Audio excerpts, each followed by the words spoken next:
बिल्कुल बिल्कुल। और इसके साथ और कुछ बताइए, आप कहाँ तक पढ़े लिखे हैं, कैसे क्या कर रहे हैं, आप कनेक्ट कब हुए हैं सिस्टम में? सर स्टडी चल रही है मेरी, अभी मैं सतना से एकेएस यूनिवर्सिटी से कॉलेज कर रहा हूँ, वहाँ बीएससी एग्रीकल्चर से। तो लास्ट ईयर है मेरा वहाँ पे, अभी 3 मंथ और बाकी है। Okay sir. चलिए नरेंद्र साहब।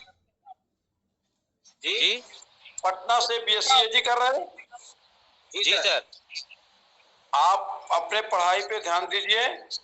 24 घंटे में से मैक्सिमम पढ़ाई पे ध्यान देना है और आधा घंटा राष्ट्र सेवा में आप अपने को समर्पित करना है, लोगों को कनेक्ट करने के लिए। राइट।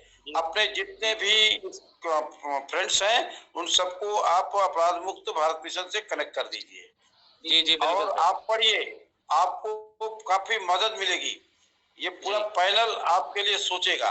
अब मेहनत से पढ़िए, ठीक है। मेरा आपसे यही निवेदन है कि पेरेंट्स ने पढ़ने के लिए भेजा है तो मेहनत से पढ़िए, उस क्षेत्र में कामयाबी हासिल करिए और अपराध मुक्त भारत मिशन में भी लोगों को रोज जोड़ते रहिए आधा घंटा का समय देकर के। राइट।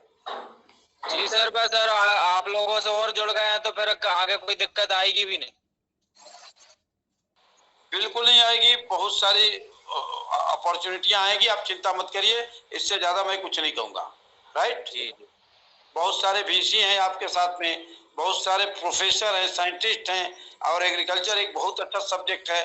आप बीएससी के बाद भी जॉब करना चाहेंगे तो जॉब मिल जाएगी। एमएससी कर लेंगे और बढ़िया रहेगा, इसके साथ पीएचडी कर लेंगे तो फिर भाई भाई हो जाएगा।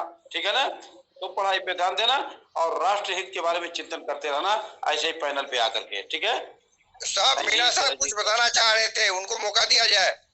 जी। जी सर, मीना साहब बोलिए।